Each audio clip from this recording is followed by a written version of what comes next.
Скандал у ААН вакол партрэта палітзняволенай. Важнае рашэнне міжнароднага крымінальнага суда ў Гаазе, а Карпянкоў абвясціў пра стварэнне новай вайсковай часткі. Як заходнія санкцыі б'юць па беларускай эканоміцы, пакажам на прыкладзе штадляра, мазаў і паставак тэхнікі. Вітаю, шаноўнае спадарства, з вами Вітаўт Сіўчык, запрашаю на аб'ектыў.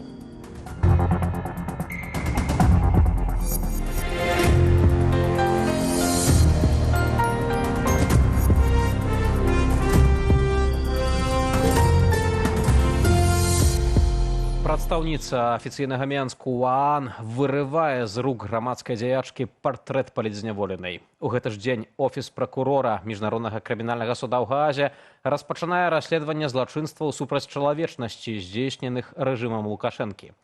Папярэдняе расследаванне доўжылася з 30 верасня 2024 года. І вось, хоць і прамежкавы, але вельмі важны, паводле юрыстаў, вынік. Што ён азначае для Беларусі, высвятляў Уладзіслаў Корсак. Прадстаўніца афіцыйнага Менску Ларыса Бельская выступае на сесіі Рады Арганізацыі Аб'яднаных Нацый у правах чалавека і распавядае сярод іншага аб клопаце дзяржавы пра жанчын. Да яе падыходзіць былая палітзняволеная Паліна Шарэнда-Панасюк з фотаздымкам Вольгі Маёравай, асуджанай на 21 год у справе Аўтуховіча. Прыгожыя словы скончыліся, бачым сапраўднае аблічча сістэмы, якую прадстаўляе лукашэнкаўская функцыянерка. Жыве Беларусь! Сімвалічна, у гэты ж дзень офіс пракурора міжнароднага крымінальнага суда ў Гаазе распачаў расследаванне злачынстваў супраць чалавечнасці, здзейсненых рэжымам Лукашэнкі. Ініцыявала яго Літва разам з народным антыкрызісным упраўленнем, якое ўзначальвае палітык Павел Латушка.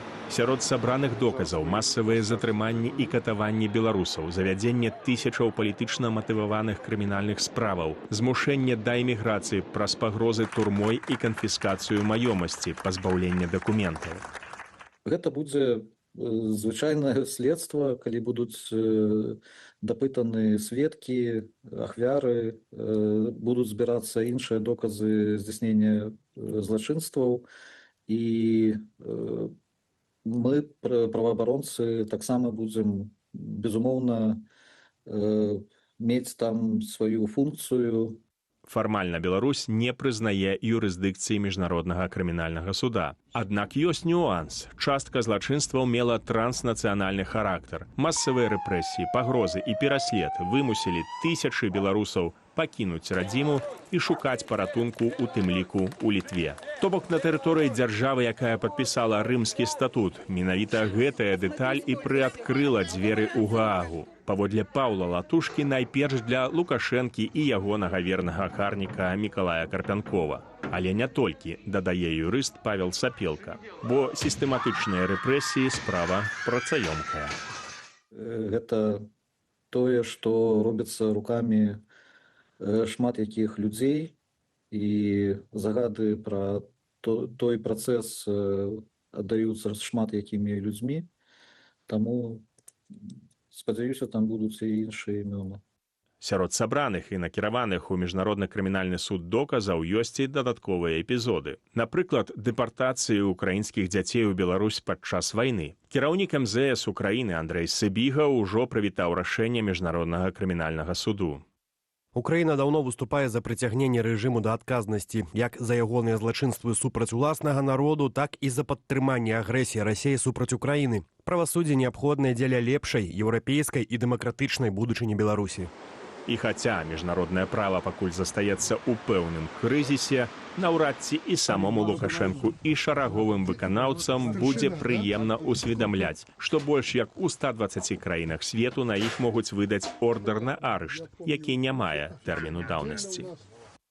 Гэта паказвае тое, што нават адкладзеная справядлівасць – гэта ўсё яшчэ справядлівасць, і такімі нават павольнымі крокамі, но мы ўсё ж такі набліжаемся да спынення беспакараннасці.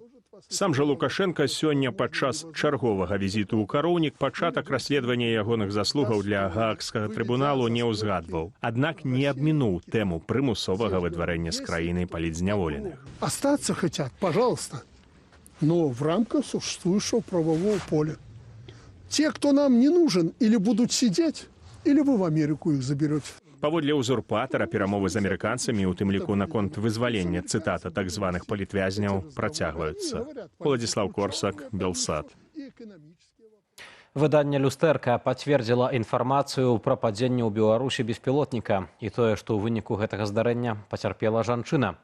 Кабета цяпер у шпіталі. Паводле дзвюх незвязаных між сабой крыніцаў «Люстэрка», дрон упаў у аграгарадку Леніна Добрускага раёну, непадалёк ад межаў з Расіяй і Украінай. БПЛА пашкодзіў жылы дом і параніў жанчыну. Пра падзенне дрона ў Беларусі, але без удакладнення канкрэтнага месца, сёння згадваў узурпатар. Маўляў, дрон быў украінскі, а яго спынілі расійскія сістэмы РЭП. Паводле Міністэрства абароны Беларусі, з пачатку года адбылося 107 парушэнняў правілаў выкарыстання паветранай прасторы і 72 выпадкі парушэння дзяржаўнай мяжы. Войскі 5 разоў ужывалі баявую зброю і знішчылі 3 дроны. Гомельскі атрад спецыяльнага прызначэння ўнутраных войскаў «Буран» ператварылі ў асобную вайсковую частку пад нумарам 3033, заявіў камандуючы ўнутранымі войскамі Мікалай Карпянкоў. Паводле яго гэта дазволіла ўзмацніць баявыя магчымасці і атрымаць дадатковае ўзбраенне.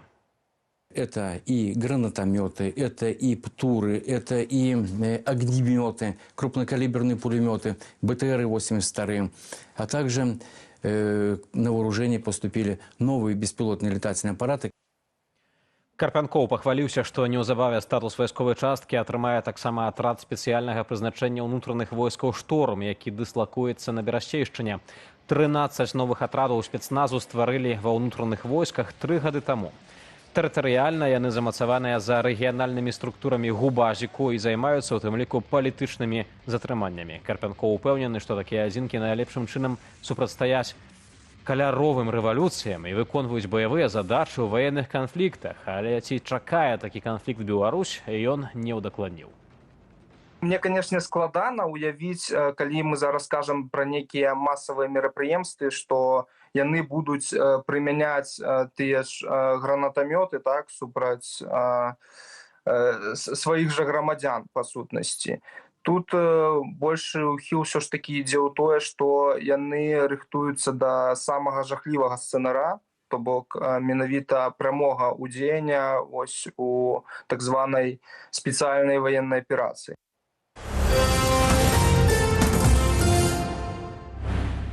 Да іншых тэмаў. Цягнікі бізнес-класу «Штадлер» замяняюць старымі саставамі. У Беларусь з Кітаю не прыехала новая партыя электравозаў, а аўтобусы МАЗ працягваюць перыядычна гарэць. Здавалася б, што агульнага паміж гэтымі сітуацыямі, але адказ просты. Заходнія санкцыі і сведчанне таго, што яны працуюць. Падрабязней Алесь Яшчанка.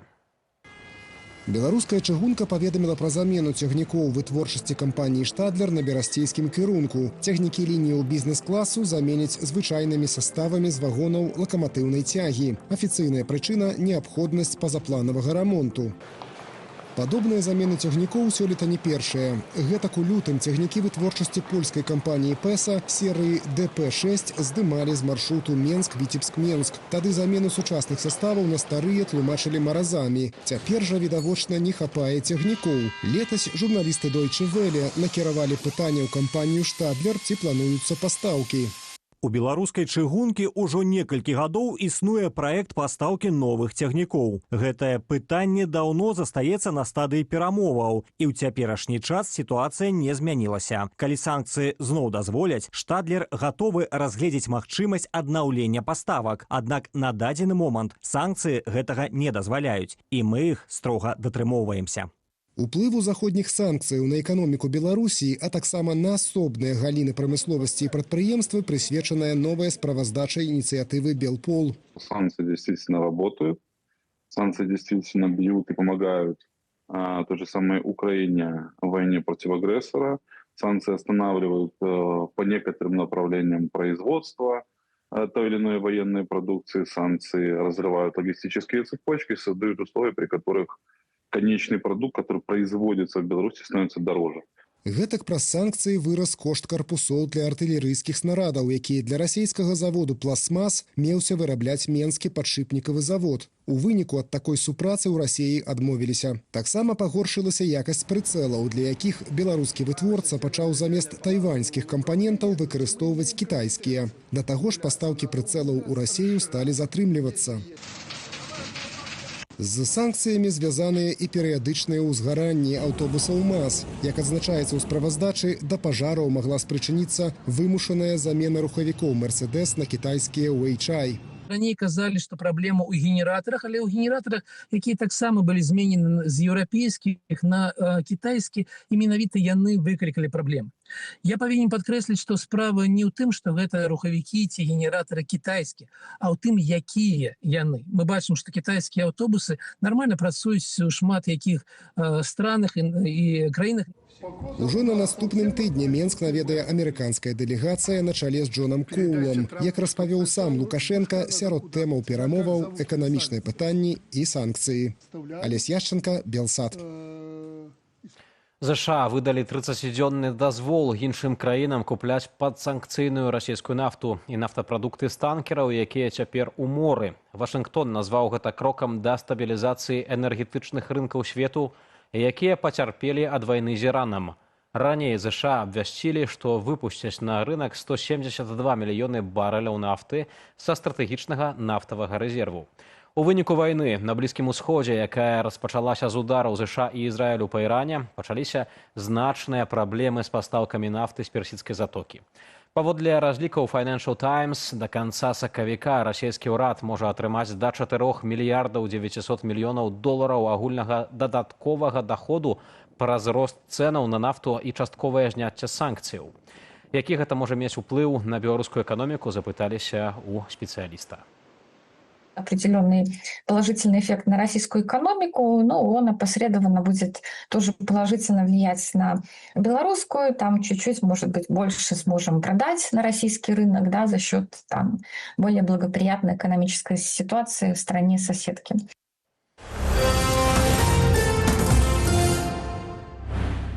У Іраку пацярпеў крушэнне самалёт-запраўшчык арміі ЗША. 4 чальцоў экіпажу з 6 загінулі. Ратавальныя працы працягваюцца. Яшчэ адзін запраўшчык, які ўдзельнічаў у заданні, не пацярпеў.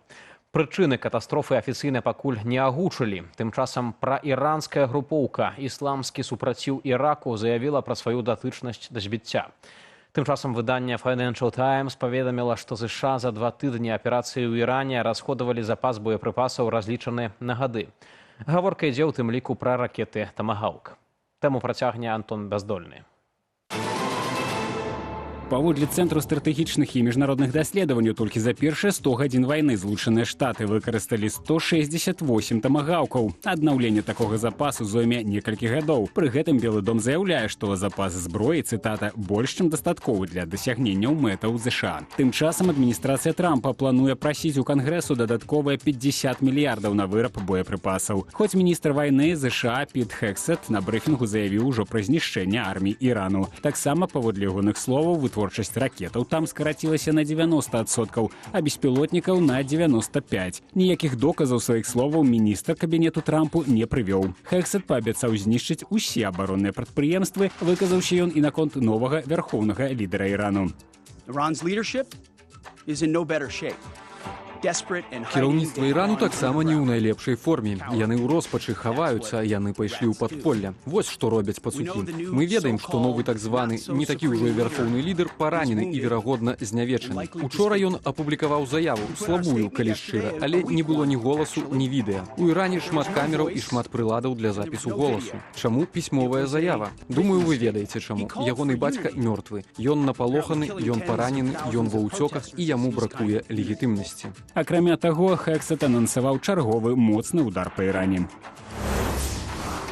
Польша запустила першы модуль супрацьдронавай сістэмы на мяжы з Беларусю. Яна інтэграваная ў сістэму агароджы, якая ўжо існуе. Як заяўляюць польскія вайскоўцы, сістэма дазваляе адсочваць аб'екты, што ляцяць на адлегласці ў сотні кіламетраў. Гэтая сістэма складаецца з двух элементаў: радараў, якія выкрываюць паветраныя аб'екты, а таксама сістэмы радыйных сканераў, якія могуць добра ідэнтыфікаваць тыя аб'екты, каб пазней іх пры неабходнасці збіваць або перахопліваць. Плануецца, што такой сістэмай абсталююць усю ўсходнюю і марскую мяжу Польшчы. На гэта планавалася патраціць амаль $1 мільярд у рамках вялікай праграмы еўразвязу «Сейф». Аднак сёння прэзідэнт Польшчы Караль Наўроцкі заблакаваў удзел краіны ў гэтым праекце. 8 краінаў прапануюць забараніць на ўзроўні еўразвязу уезд у ЕЗ расейцаў, якія бралі ўдзел у вайне ва ўкраіне. Адпаведны заклік падпісалі кіраўнікі шэрагу краін, у тым ліку Нямецчыны, Польшчы, Літвы, Фінляндыі ды Швецыі. Ліст яны накіравалі кіраўнікам Рады Еўропы Антоніу Кошце і Еўракамісіі Уршулі фон дэр Ляйен. Адпаведныя змены хочуць унесці ў візавы кодэкс, а пакуль заклікаюць прымяняць наяўныя інструменты для адмовы ў выдачы візаў і відаў на жыхарства. Антон Бяздольны, Белсат.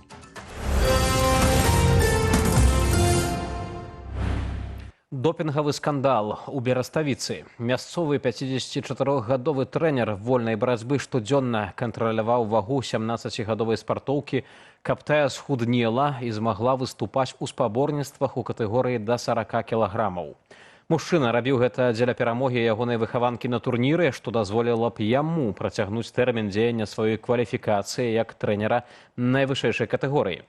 Потым ён пайшоў яшчэ далей і ў дзень спаборніцтваў даў спартоўцы забароненую таблетку.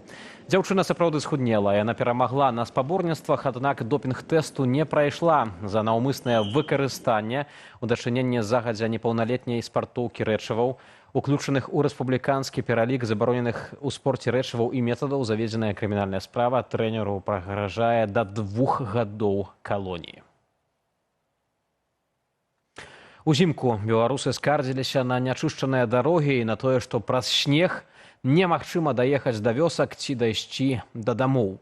Цяпер, калі пасля снежнай зімы ўсё паплыло, шмат дзе ізноў немагчыма ні праехаць, ні прайсці. Чаму, нягледзячы на працяглыя праграмы рэканструкцыі дарог у краіне, праблема застаецца нявырашанай, разбіралася Ірына Дарафейчук. Асфальт отсутствует вообще, ямы проехать только на танке никому не нужно. Жижа по колено. Гэта праезд для інтэрнату на вуліцы Савецкай у Гомлі. А гэта маршрут гарадскога аўтобуса на ўскрайку Жлобіна. Падобных відэо ў соцсетках нямала. Куда мы уже только не обращались, куда мы не писали. Машину в данный момент оставили в начале деревни, идем пешком. У выпадку з вёскай Альхавік на Лёзненшчыне праблема зацягнулася. Відэа пра стан гэтай дарогі летась у тыктоку з'яўлялася неаднаразова. Не проехать, не пройти. ЖКХ отказалась от нас. ДРСУ тоже. Дарогу тады неяк утрамбавалі, часткова засыпаўшы будаўнічым смеццем, якраз пасля розгаласу. Зараз прапаганда спрабуе сказаць, людзі шмат хочуць, патрабуюць, тут і так складана, трэба разумець, але гэта ўсё роўна, гэты ціск грамадскі, ён можа спрацаваць у добрым, у пазітыўным накірунку для вырашэння такога даволі простага пытання для людзей. Паводле чарговай дзяржаўнай праграмы «Дарогі Беларусі» да 2030 года на развіццё дарожнай інфраструктуры выдаткуюць амаль 19 мільярдаў рублёў. Аб'ём запланаваных працаў у 1,5 разу больше, чым у минулой пятигодцы, рапартуюць чыноўнікі.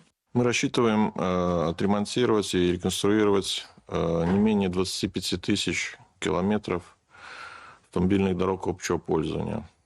Пры гэтым працягласць толькі мясцовых аўтадарог у Беларусі утрая большая за гэтую лічбу, амаль 71 тысяча кіламетраў. І нягледзячы на ўсе загады Лукашэнкі развіваць вёску, пераважна менавіта яны ў найгоршым стане. Но там, где я вот обратил внимание сегодня специально, где я еду, все идеально. Знают, как надо делать.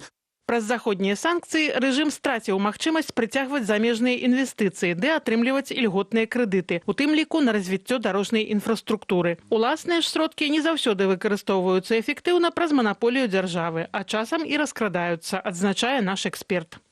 Манапаліст ён сам сябе не кантралюе, і нават калі гэты дзяржкантроль ускрые некалькі гэтых выпадкаў, гэта не азначае змены сістэмы, таму што гэта будуць толькі 1-2 там ці колькі там выпадкаў. А сістэму трэба мяняць цалкам і ўводзіць магчымасць працы не толькі вось дзяржаўных гэтых падрядчыкаў, а на конкурснай аснове абіраць тым ліку прыватнікаў. Пакуль жа дзяржава трымае ўсё ў сваіх руках. Міністэрства транспарту абяцае давесці дарогі да ладу пасля зімы, як і летась, да 9 траўня. Ірына Дарафейчук, Белсат. Спадарства, дбайце пра бяспеку на дарогах і ў сеціве, таму памятайце пра адпаведныя захады, калі ставіце ўпадабанні і пакідаеце каментары пад нашым відэа. А цяпер публіцыстычна-інфармацыйная частка эфіру студыя Белсат, якую падрыхтавала цудоўная Юлія Лабанова. Дзякуй, драгі Вітаўт. Вітаю, шаноўнае спадарства. Сёння абмяркуем пачатак расследавання міжнароднага крымінальнага суда ў Газе па справе супраць рэжыму Лукашэнкі. Госць праграмы дарадца Святлана Ціхановскай па юрыдычных пытаннях юрыст-міжнароднік Леонід Марозаў. А таксама звернем увагу на апошнія выказванні Лукашэнкі пра вайну на Блізкім Усходзе, перамовы з ЗША і вызваленне палітвязняў. А таксама арэшнік і пагрозу краінам-суседзям. Абмяркуем гэтую тэму з палітычным аглядальнікам Радыё Свабода Юрыем Драгахрустам. Далучайцеся. Так што будуць актуальныя пытанні. Запрашаю застацца, каб пачуць адказы.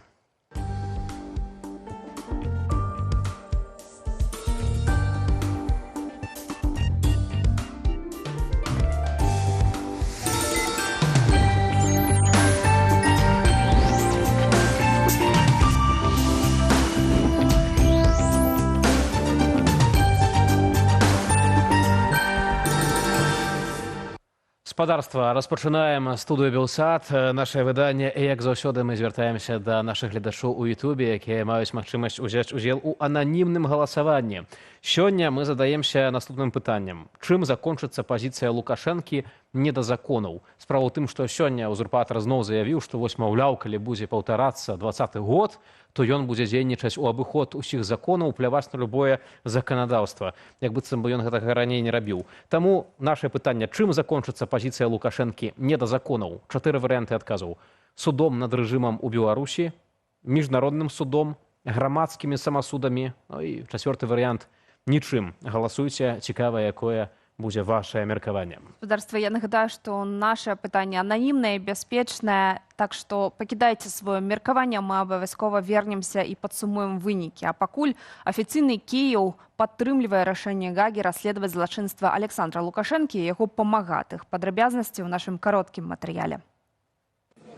Міністр замежных справаў Украіны Андрэй Сыбіга прывітаў пачатак справы ў міжнародным крымінальным судзе ды падкрэсліў, гэта важны крок да аднаўлення справядлівасці ў рэгіёне. Гэта магутны сігнал пра тое, што без пакаранасці не будзе нават для тых, хто лічыць сябе вышэй за закон і любыя нормы гуманнасці. Украіна даўно выступае за прыцягненне рэжыму да адказнасці як за яго злачынствы супраць уласнага народу, так і за падтрыманне агрэсіі Расіі супраць Украіны. Правасуддзе неабходнае для лепшай еўрапейскай і дэмакратычнай будучыні Беларусі. Міжнародны крымінальны суд 12 сакавіка афіцыйна пачаў расследаваць сітуацыю ў Беларусі. Гэты працэс быў ініцыяваны Літвой яшчэ ў верасні 2024 года пасля звароту да ўлады Украіны кіраўніка народнага антыкрызіснага ўпраўлення Паўла Латушкі. Пасля праверкі пракуратура міжнароднага крымінальнага суда прыйшла да высновы. Ёсць важкія падставы лічыць, што ў Беларусі былі здзейсненыя злачынствы супраць чалавечнасці. Гаворка ідзе пра прымусовую дэпартацыю і палітычны пераслед грамадзянаў. Расследаванне ахоплівае падзеі з 1 траўня 2020 года. У Гаазе падкрэсліваюць, сістэматычныя атакі на цывільнае насельніцтва захвочвала найвышэйшае кіраўніцтва Беларусі. І ў нашай студыі Леонід Марозаў, дарадца Святланы Ціхановскай. Па юрыдычных пытаннях юрыст-міжнароднік, вітаем вас. Прывітанне. Ну, па-першае, хочацца павіншаваць, бо вы таксама ўнеслі свой унёсак, каб гэта расследаванне распачалося. Ну, а па-другое, бачым ужо адну з першых міжнародных рэакцыяў Украіны, якая ўхваліла гэта расследаванне. Уласна, пакуль все зазначаюць пра сігналы, пра больш сімвалічны крок, пакуль няма ордэру, але тым не менш, як ужо цяпер гэта рашэнне можа паўплываць на міжнароднае дачыненне Лукашэнкі з той жа Украінай і з іншымі краінамі, з ЗША, напрыклад, калі распачнуцца зараз перамовы. Дзякуй вялікі. Я, па-першае, хацеў бы адразу сказаць з віншаванню Мне падаецца, што ўсе беларусы, якія зараз, на жаль, выгнанні доўга чакалі гэтага моманту, і я ведаю, што некаторыя людзі сумняваліся, ці будзе так. Але, на жаль, ці на шчасце, міжнароднае права так і працуе. Яно працуе медленно, але калі працэс пачынаецца, мы ўжо, конечно, дачакаемся какого-то выніка. І зараз Украіна таксама, як бачым, нас падтрымлівае. Тут можна раздзяліць на два бокі, на палітычны і юрыдычны. Юрыдычны пачаўся, і я хочу, конечно, павіншаваць дэмакратычнай сілы, і ў прыватнасці, конечно, Павла Латушку і яго каманды, які зрабілі вялікую працу над гэтым, і, конечно, яны вялікія малайцы, чым маглі, мы таксама дапамагалі.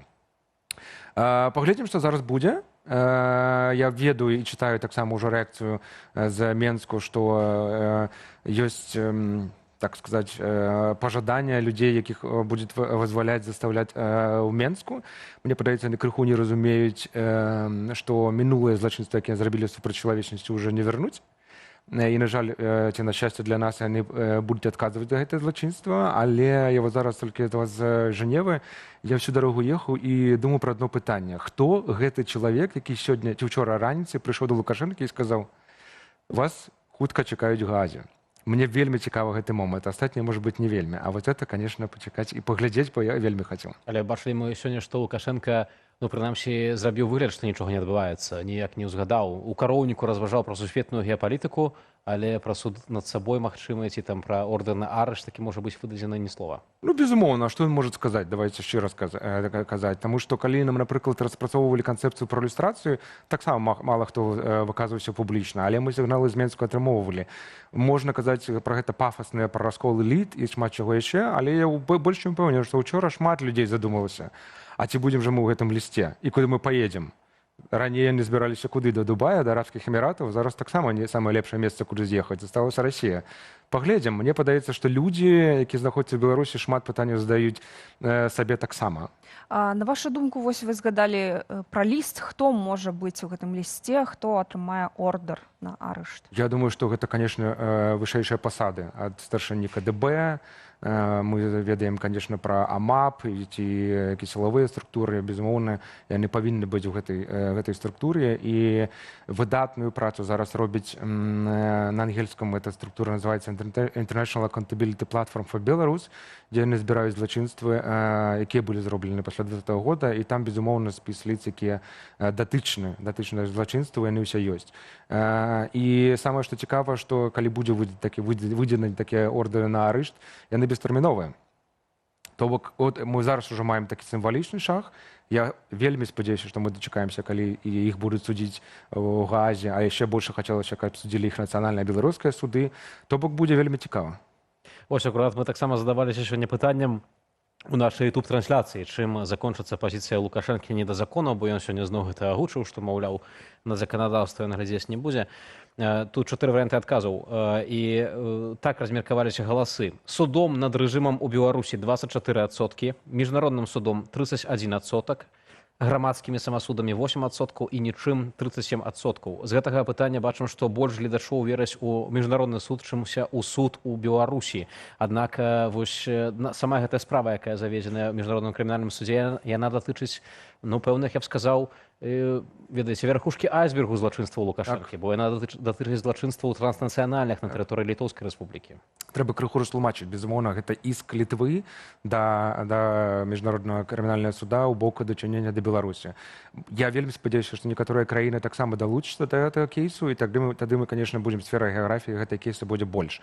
Але што тычыцца нацыянальных судоў, я вельмі спадзяюся, што калі будзе працэс ілюстрацыі, што нацыянальныя суды будуць судзіць. То бок, ну, хто тварыў тыя злачынства на акрэсціны, яны наўрад ці падпадуць пад міжнародны крымінальны суд. Але пра нацыянальныя суды і пра крымінальнае права, якое яны парушалі, я вельмі спадзяюся, што яны, конечно, сядуць на скамейку. І мне вельмі хацелася, чтоб нашы суды судзілі. То бок я веру ў міжнароднае права, і мне вельмі падабаецца, але гэта не выключае адзін аднаго. Гэта патрэбна для ачышчэння нашага грамадства. Безумоўна, калі паказаць, што гэта было злачынства, што была гэта трагедыя, і як вы бачылі, сёння цытавалі таксама Лукашэнку, 6 год прашло, а ён усё клапочецца пра 20-е. Не адпускае, безумоўна.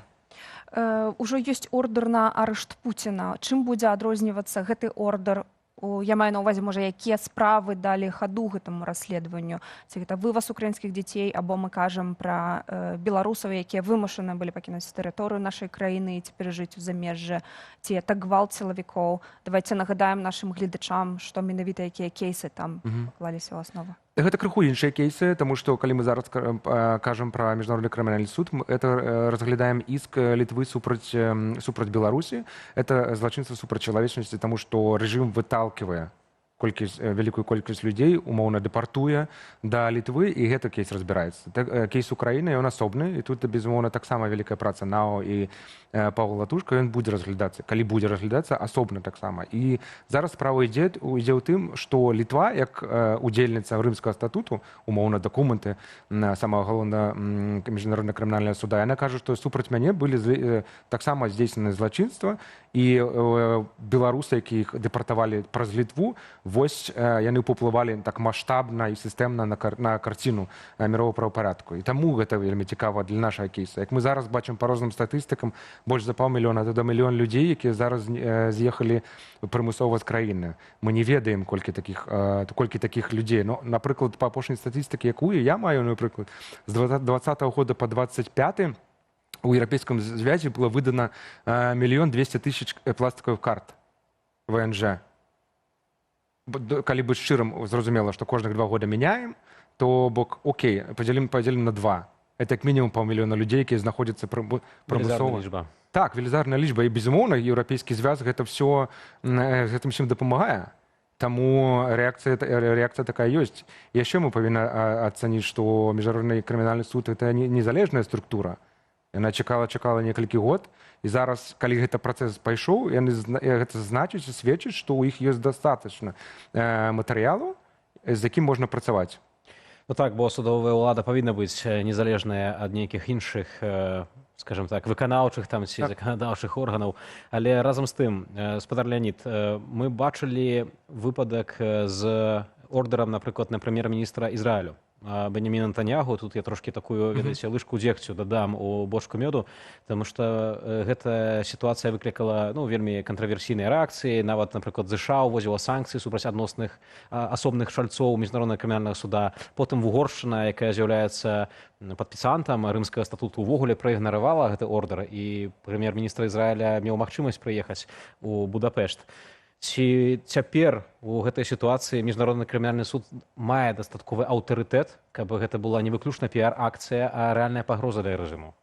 Я думаю, што так. Но это доўгі працэс, безумоўна. Вы зараз бачылі, калі Лукашенко амаль што збіраўся ў Вашынгтон на падпісанне статуту міру, і куды ён не паляцеў.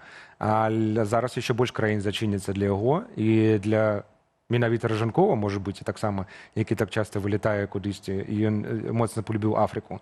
Некаторыя краіны не вельмі захочуць з гэтым працаваць і захочуць дапамагчы.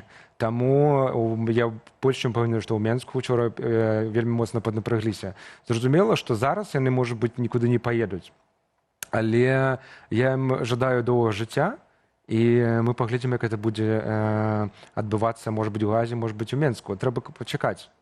Лукашенко сёння згадваў злучаныя штаты падчас наведвання Магілёўскай вобласці і казаў, не толькі згадваў палітвязняў і нібы апраўдваўся за тое, што мусіць іх вызваліць, што таксама вельмі дзіўна, але таксама казаў, што на павестцы і эканамічнае пытанне з ЗША. Дык вось, калі раней з беларускай калію знялі санкцыі і быў спадзеў прадаваць іх праз порты Клайпеды і Украіны, то цяпер, калі ўсё ж такі збіраюцца здымаць гэтыя калійныя ўгнаенні, ці будзе шанс гандляваць пасля ордера на арышт? Вельмі добрае пытанне. У мяне ёсць мой калега Дзеніс Кучынскі. Мне падаецца, ён вам адкажа шчыра і больш дыпламатычны. На жаль, я зараз займаюся такімі, можа быць, не на жаль, но больш праваабарончымі тэмамі права чалавека. Это крыху палітычныя, эканамічныя пытання. І тут я, на жаль, не ў стане кампетэнцыі таксама адказаць, на жаль. Спадар Леонід, па вашай кампетэнцыі, бо вы акурат вярнуліся з Жэневы. Так. І там было вось гэтае паседжанне Рады ААН у правах чалавека, і мы бачылі гэтую сцэну, як была палізняволеная, якая прайшла праз пакуты велізарныя. Паліна Шарэнда-Панасюк падыходзіла да гэтай прадстаўніцы рэжыму з партрэтам палізняволенай Ольгі Маёравай. Раскрыйце, калі ласка, можа быць, вы бачылі ўжывую гэтую сцэну, і нейкую рэакцыю таксама іншых прадстаўнікоў іншых дзяржаваў, як яны гэта ўсё ўспрымалі?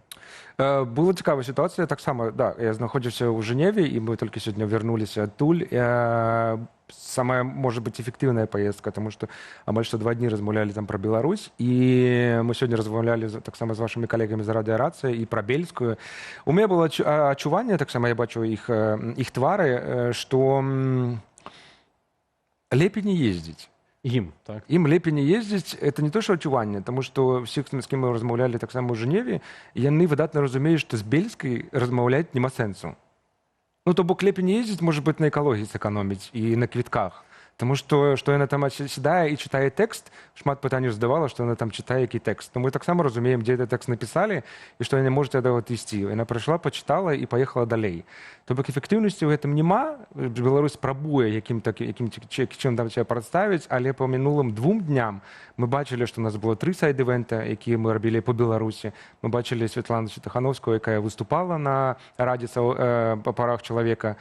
Учора мы таксама сустракаліся з Алесем Беляцкім, з верховным камісарам, які выдатна разумее сітуацыю в Беларусі. То бок афіцыйны Мінск нічога супраць гэта не можа сказаць. Просто выйсці і прачытаць такі тэкст, ну, мне падаецца, можна па зуму. Я думаю, што шукаць міжнародную супольнасць у іх не атрымаецца. Спадар Леонід, дзякуй вялікі, што завіталі сёння ў студыю Дзякуй вам. «Белсат».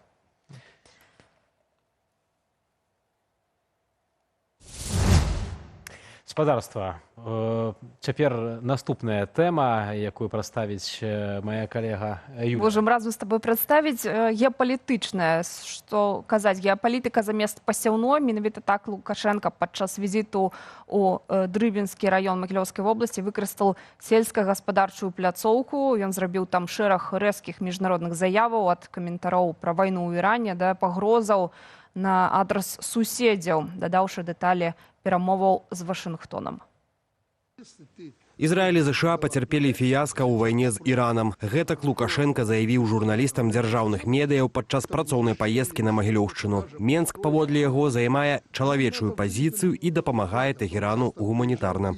Мы не ввязываемся в эту войну. Я не хочу навязать своей стране, вам, какие-то проблемы. Там американцы с евреями уже себе столько проблем создали, разбомбили эту Газу. Выказаўся Лукашенко і пра перамовы са Злучанымі Штатамі. Ён прызнаў, што ў дыялогу з Вашынгтонам на парадку дня цяпер каля 10 пытанняў. Ад эканамічных санкцыяў да лёсу палітвязняў, якіх патрабуюць вызваліць Злучаныя Штаты Амерыкі. Вы хотите освободить тех, кого вы когда-то наняли, чтобы нас свергнуть. Но это так. Ну что, будем на этом жить?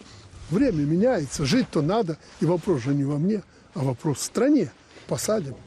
Как только букву закона приступили, как ко всем. Те, кто нам не нужен, или будут сидеть, или вы в Америку их заберете. Совсем откровенно. Яшчэ адна частка выступу была адрасаваная непасрэдным суседзям – Украіне, Польшчы і краінам Балтыі. Каментуючы заявы Кіева аб тым, што расійскі ракетны комплекс «Арэшнік» ёсць законнай цэллю для удараў, Лукашенко перайшоў да прамых пагрозаў. Нам надо защитить свою страну. А чтобы не бахнул орешник, вы к нам не лезьте. Ни с Украины, ни с Польши, ни с Литвы, ни с Латвии. Давайте по-человечески решать вопрос. Дзейны кіраўнік рэжыму параіў суседзям не вякаць і заявіў, што можа даць ваенны адказ на адлегласці да 200 кіламетраў у любы бок. Андрей Сульжыц, Белсат. Што ж, абмяркуем гэтыя заявы з Юрыем Дракахрустам, палітычным аглядальнікам Радыё Свабоды, які на сувязі з нашай студыі. Вітаем вас, спадар Юрый. Добрый вечер, прывітанне вам і прывітанне вашим гледачам. Сёння Лукашенко, кажучы пра дыялог з США, згадаў і палітвязняў, і фактычна гэта пацвердзіла, што рыхтуецца новае вызваленне ў абмен на паслабленне санкцыяў. Але, на мой погляд, у нейкай незвыклай форме ён выказваўся і нібыта нават крышачку апраўдваўся за тое, што мусіць выпусціць гэтых людзей на свабоду. Згадаў, што калі захочуць застануцца ў дома, а калі нет, то паедуць у Злучаныя Штаты, калі нам не патрэбныя будуць вось такім чынам.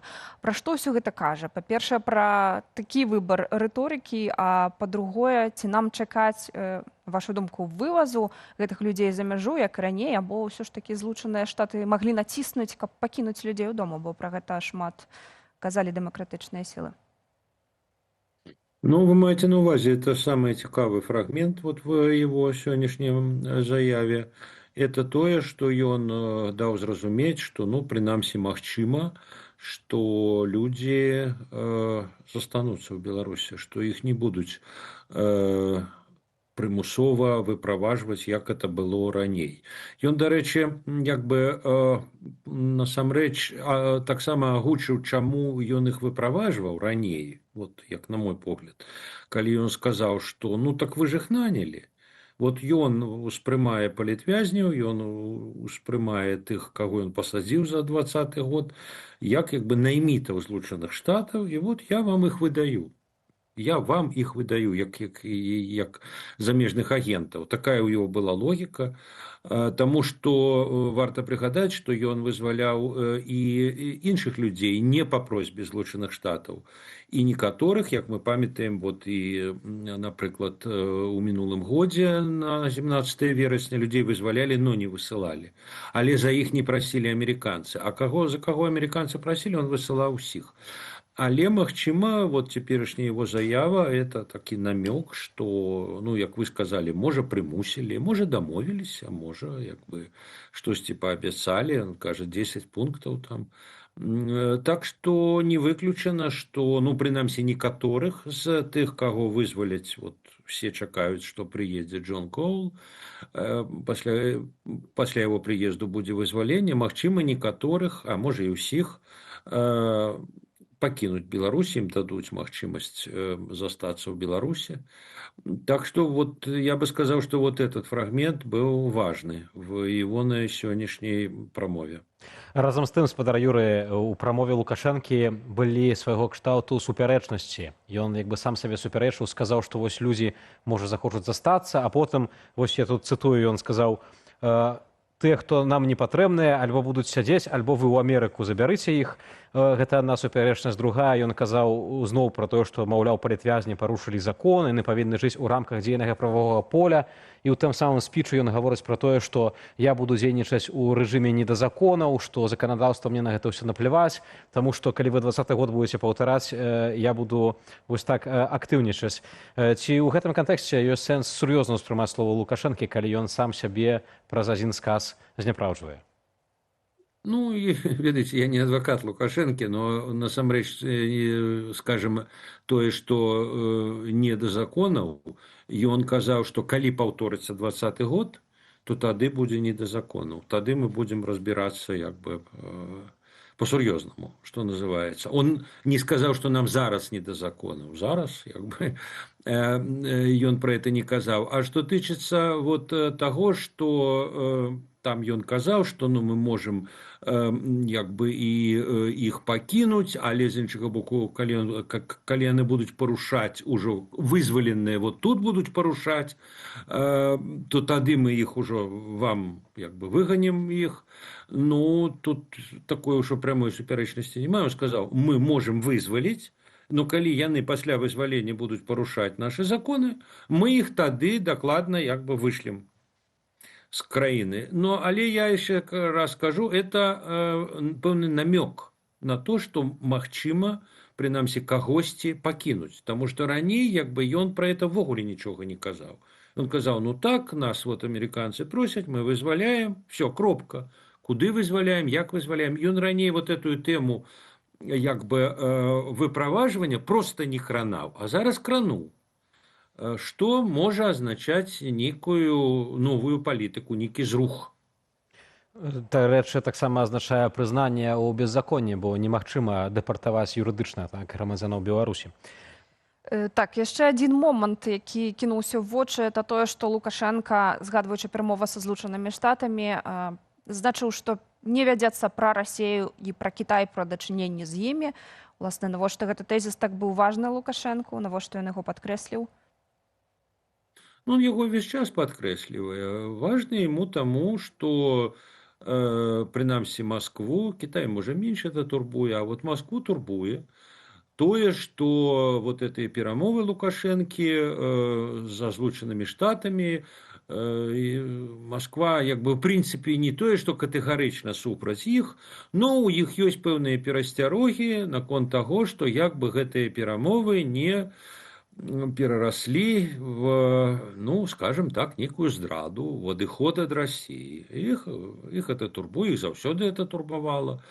Вось, і пра гэта сведчыць вось тое, што было ў лютым, это так бы залп прапагандысцкі, і СВР, і два дыпламаты расійскія высокопоставленыя. Так пальчиком покивали, что глядите там, аккуратнее с этими американцами. Это не то, что было сказано, что не треба, но просто вот будьте с ними аккуратнее. Так само тады гучало, что глядите, они там, может, вам изноў 20-й год зладзяць. Ну и Лукашенко черговый раз сказал, не, мы як бы мы не здраджваем России, мы ввогуле адносіны наши з Россией и не абмяркоўваем з американцами. Ну, это такая, так бы мовіць, як бы гіпнатызаванне расійскіх дэманаў, расійскіх страхаў. Уж наколькі яны гіпнатызуюцца, это пытанне складанае, ну, спрабуе, гіпнатызуе. Знаходзячыся сёння каля кароўніка, Лукашенко разважаў сапраўды на вельмі шырокі дыяпазон тэмаў. Закранаў таксама і эканамічнае пытанне ў Беларусі, пытанне заробкаў. І тое, на што я звярнуў увагу, гэта вось такога кшталту фраза, працытую: «Мы жывем нядрэнна, можа не так, як усе хочуць, але нядрэнна. Дай Бог, каб не было горш». Падаецца, Лукашенко, асабліва пасля 20-го году, не першы раз такія пасажы выдае. Ці гэта азначае, што ён зракаецца нейкіх амбіцыяў, каб палепшыць становішча эканамічнае ў краіне і вось, ну, проста як бы не ставіць сабе нейкіх амбітных задачаў? Ну, видите, я думаю, что он отчувает, что ситуация довольно такая неустойливая, хисткая. Она может поменяться от самых розных чыннікаў. Ну, вот зараз, напрыклад, пачалася вайна, пайшлі вверх цены, напрыклад, на нафту. А это таксама на ўсё ўплывае, на Беларусь уплывае. А Лукашенко-то это абсолютно ніяк не кантралюе. Ну, вот это как бы знешні шок. Шмат чаго яшчэ ўплывае. Хаця, калі, ведаеце, калі глядзець, ну, вот па як бы, прынамсі, некаторых паказніках, то, ну, яны не самыя горшыя. Напрыклад, вот, калі браць, напрыклад, па заробках, я вот глядзеў, вывучаў, вот, калі мераць у далярах, напрыканцы 24-го году заробак быў $649, а напрыканцы 25-го году 917, на 40% рост. Ну, это не самое горшае. Іншая справа, што, магчыма, вот это напампоўванне заробкаў, яно, як бы сказать, это свято может скончиться по самых розных причинах. Вот, но пакуль ситуация, ну, не такая критичная, як могла бы быть. Магчыма, якой будзе, магчыма, ён штосьці ведае. Ну, напрыклад, там ёсць пэўныя праблемы і з, напрыклад, гандлем з Расіяй, там з пастаўкамі ў Расію. І, магчыма, ён таксама ў дадзеным выпадку, што называецца, гіпнатызуе, зачароўвае, ну, як бы будучыню, вот каб не сурочыць, каб не сказаць, што у нас все добра, а завтра оно все абрынецца. Вось. Хаця, ну, вот я вам назваў парочку лічбаў, так сказать, якія не сведчаць пра тое, што вот катастрофа ўжо ёсць. Ну вот не. Ну і адметна таксама хацела б перайсці да тэмы арэшніка, які згадаў Лукашенко, і тонка намякнуў, напэўна, на сістэму паланез, бо казаў пра радыяс 70 і 200 кіламетраў. І такім чынам чарговы раз пачаў пужаць суседзяў, але, ну, маё пытанне, чаму менавіта цяпер ён пачаў пужаць суседзяў, прыгадваць рыторыку Украіны пра законныя цэлі.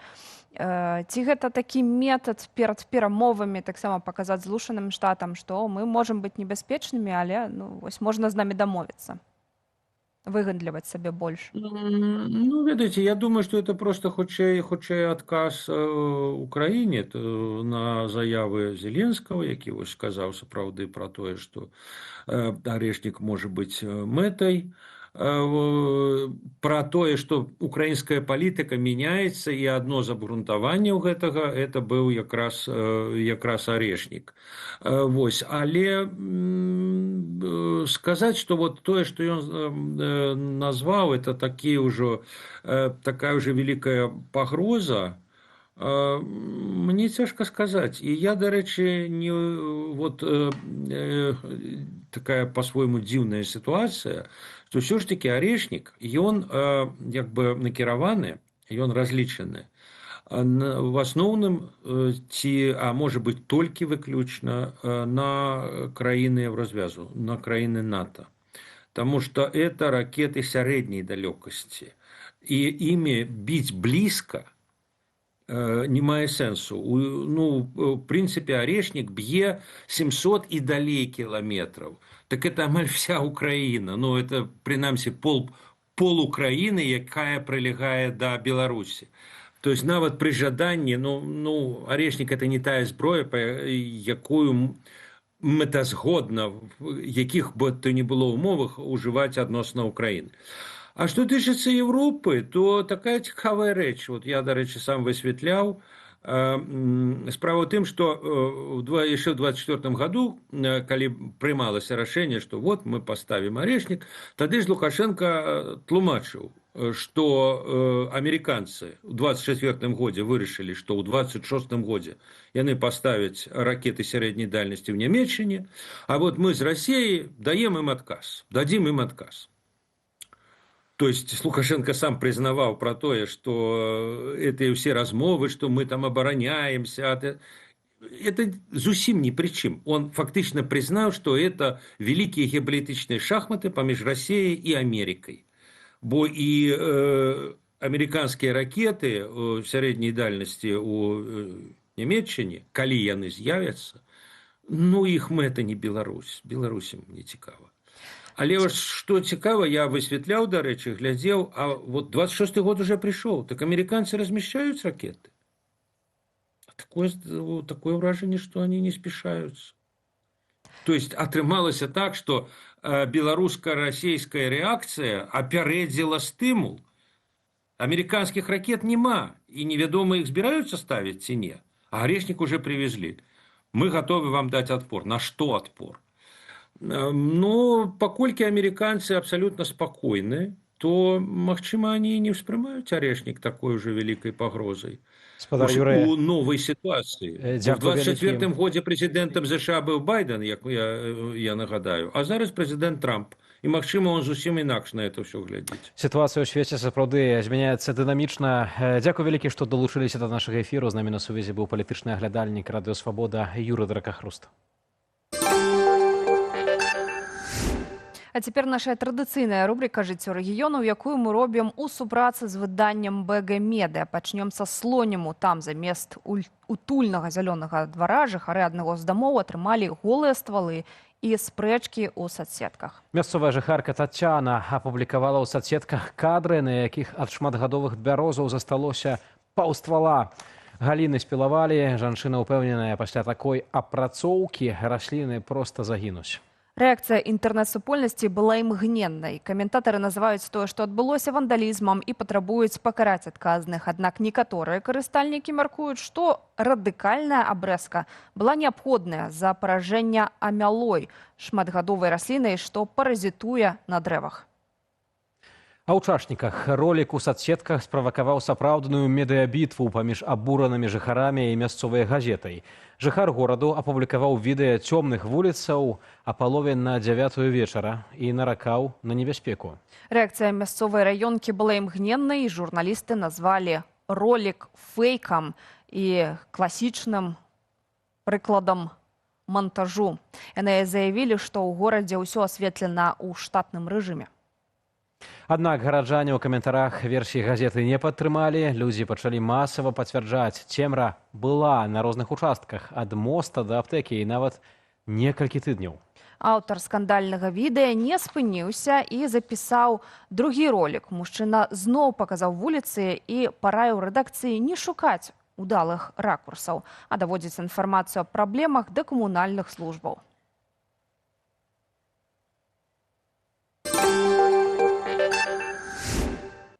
Чаму еўразвязу не ўдаецца дамагчыся вызвалення беларускіх палітычных вязняў так, як гэта атрымалася ў Злучаных Штатаў? І ці можа Брюссель узмацніць ціск на рэжым у Менску? Пра гэта, а таксама пра эканамічныя выклікі ў Еўропе, у тым ліку праблемы нямецкага аўтагіганта Volkswagen, які плануе масавае скарачэнне, мы пагутарылі з еўрадэпутатам ад Нямецчыны Дам'янам Бёзель-Лягерам. Глядзіце інтэрв'ю са Страсбуру. Спадару Бёзель-Лягеру, ситуация в Беларуси не изменяется уже не просто годами, а десятигоддзямі. Той самы чалавек называе сябе прэзідэнтам краіны, дзеюць санкцыі еўразвязу, але нічога істотна не змяняецца. Ці павінен еўразвяз, на вашу думку, абнавіць сваю стратэгію адносна Беларусі? Думаю, найперш трэба сказаць, што мы бачым вельмі моцную і вельмі мужную апазіцыю. Частка яе, вядома, у выгнанні, але гэтыя людзі разам з беларусамі ў краіне спрабуюць змяніць сітуацыю ў Беларусі. І гэта, на маю думку, першае сапраўды пазітыўнае, што мы павінны адзначыць. Я таксама думаю, што санкцыі маюць значэнне, яны ўсё ж аказваюць эканамічны эфект на Беларусь. Я вельмі спадзяюся, што гэта адлюстроўваецца ў бюджэце краіны. Але вы маеце рацыю, там дыктатар, які не збіраецца адступаць і выкарыстоўвае ўсе наяўныя паўнамоцтвы, каб фактычна душыць уласны народ, і гэта рэальнасць, якую мы павінны прызнаваць. Але пакуль Пуцін фактычна абараняе Лукашэнку і трымае яго пад сваёй апекай, я не ўпэўнены, што мы можам зрабіць значна больш. Думаю, найлепшае, што мы цяпер можам рабіць, падтрымліваць апазіцыю, а таксама падтрымліваць Украіну ў яе барацьбе. Калі праз гэта Пуцін аслабне, то, магчыма, аслабне і Лукашенко. Одной из самых болючих для нас тэмаў застаецца тэма палітычных вязняў. Намаганні адміністрацыі Дональда Трампа дапамаглі вызваліць некалькі сотняў палітычных вязняў. Гэта добрая навіна. Але цяпер працэс пастаўлены на паўзу, спадзяюся, а не спынены цалкам. Што можа зрабіць еўразвяз, каб больш людзей атрымалі свабоду? Мяркую, праўда ў тым, што еўразвяз моцны тады, калі гаворыць адным голасам. Таму першае, што павінен зрабіць еўразвяз, гэта выпрацаваць сапраўды адзіную пазіцыю ў вонкавай палітыцы. Менавіта за гэта выступае мая партыя, каб пазбавіцца права вета, каб марыянеткі Пуціна нават у еўразвязе не маглі блакаваць больш жорсткага ціску на Беларусь, напрыклад, новыя санкцыі або іншыя спосабы ўздзеяння. Таму цяпер я сапраўды думаю, што, уласна, еўразвяз мае шмат рэчаў, якія трэба выправіць, каб ён мог дзеяць больш эфектыўна. Давайте пяройдзем да эканамічнага вымярэння. Я ведаю, што вы вельмі інтэнсіўна працуеце ў Еўрапарламенце ў сферы эканомікі, фінансаў і гэтак далей. Беларусь усё больш залежыць ад Расіі і расійскай эканомікі. Ці можна нешта зрабіць у гэтай сітуацыі не толькі з боку еўразвязу, але і ўвогуле? Мы бачым сітуацыю, калі рост цэнаў на нафту выкліканы канфліктам вакол Ірану або, дакладней, бамбаваннямі і закрыццём Хурмузскай пратокі прыводзіць да павышэння цэнаў на нафту. Гэта негатыўна ўплывае на еўрапейскую эканоміку і ў пэўным сэнсе на суверэнітэт еўразвязу. Бо чым вышэйшыя цэны на жыццё і энергарэсурсы ў Еўропе, тым больш незадаволенасці можа ўзнікнуць у грамадстве, і гэта можа падштурхоўваць людзей да больш радыкальных палітычных рашэнняў. Гэта небяспечная сітуацыя для стабільнасці еўразвязу і яго эканомікі, таму нам трэба шукаць шляхі, каб стаць менш залежнымі ад такіх нафтавых і газавых крызісаў. Але пры гэтым трэба разумець, што пры высокіх цэнах на нафту Пуцін атрымлівае больш грошай, а значыць, ягоны ўплыў можа ўзрастаць. Гэта таксама можа яшчэ больш узмацніць залежнасць Беларусі ад Расіі і фінансавыя плыні з Расіі ў Беларусь. Таму, на маю думку, нам трэба працаваць у двух кірунках. З аднаго боку, стабілізаваць глобальную эканоміку ў пытаннях цэнаў на энергарэсурсы, а з другога ўзмацняць ціск на расійскі рэжым, падтрымліваючы ўкраіну ўсім, чым мы можам, фінансава, эканамічна і ў ваенным плане, каб павялічыць ціск на Пуціна. Хочу прывесці канкрэтны прыклад з Нямецчыны, бо вы нямецкі палітык. Вядомая карпорацыя Volkswagen у 2025 годзе знізіла прыбытак на 44%, з 12 мільярдаў 400 мільёнаў да 6 мільярдаў 900 мільёнаў еўраў. Кампанія таксама плануе скараціць каля 50 тысячаў працоўных месцаў толькі ў Нямецчыне. Гэта праблема канкрэтнай кампаніі ці прыкмета больш шырокага крызісу ў нямецкай і еўрапейскай эканоміцы? Нямецкая эканоміка сапраўды вельмі залежыць ад аўтамабільнай прамысловасці. Калі паглядзець на ўсіх дастаўцаў першага, другога і трэцяга ўзроўню, гэта становіцца відавочным. Праблема ў тым, што пакуль у нас няма іншай галіны, якая магла б кампенсаваць спад, што цяпер адбываецца у аўтамабільнай індустрыі. Чаму аўтамабільная прамысловасць страціла частку канкурэнтаздольнасці? Думаю, таму, што некаторыя рашэнні былі прынятыя запозна, асабліва калі гаворка пра электрамабільнасць. І рэч не толькі ў еўрапейскім рэгуляванні. Сусветная эканоміка ўвогуле рухаецца ў гэтым кірунку. А нямецкая прамысловасць не апынулася ў першых шэрагах гэтага пераходу. І гэта тое, што трэба выправіць. З другога боку, праблема і ў тым, што наша эканоміка занадта залежыць ад некалькіх старых буйных кампаніяў. Таму дыверсіфікацыя і развіццё новых галінаў робяцца ўсё больш важнымі. Напрыклад, вялікія магчымасці адкрываюцца ў сферы прамысловых даных і штучнага інтэлекту. Мы ўжо бачылі развіццё штучнага інтэлекту ў мовах і мадэлях апрацоўвання тэкстаў. Але цяпер можа адбыцца новая прамысловая рэвалюцыя, звязаная з выкарыстаннем прамысловых даных і штучнага інтэлекту. Для Нямецчыны, якая мае моцную прамысловую базу, гэта вялікі шанец, але для гэтага неабходныя інавацыі. Менавіта на гэта цяпер трэба рабіць асноўны акцэнт. І ў апошнім пытанні я хацеў бы зноў вярнуцца да Беларусі. Ва ўмовах крызісу, войнаў, эканамічных праблемаў, з якімі сутыкнуўся еўразвяз, ці ёсць рызыка, што Беларусь проста забудуць, і яна знікне з еўрапейскага парадку дня? Я так не думаю. Беларусь гэта сусед еўразвязу і важны сусед. Акрамя таго, існуе беларуская апазіцыя і вельмі мужныя людзі, якія працягваюць нагадваць пра Беларусь і трымаць гэтую тэму ў цэнтры ўвагі. Я думаю, што калі Украіна будзе паспяхова рухацца па шляху да еўрапейскай інтэграцыі і абараняць свой суверэнітэт і права самастойна вызначаць сваю будучыню, гэта стане вельмі моцным сігналам. Гэта якраз той сігнал, якога баіцца Пуцін. І гэта можа дапамагчы беларусам задумацца пра тое, што для іх таксама магчымы іншы, лепшы будучы шлях. Але для гэтага нам трэба зрабіць усё, каб падтрымліваць Зеленскага і украінскі ўрад у абароне украінскага народу і тэрыторыі Украіны. Спадарства, мы сёння вас пыталіся ў YouTube трансляцыі, чым закончыцца пазіцыя Лукашэнкі не да законаў. Судом над рэжымам у Беларусі 29%, міжнародным судом 28%, грамадскімі самасудамі 9%, нічым 34%, 127 галасоў. Дзякуй вялікі за кожны з іх. Завяршаем студыю Белсат. Для вас сёння працавалі Юлія Лабанова. Вітаўт Сіўчык, спадарства, добрага вечара і да сустрэчы на Белсаце.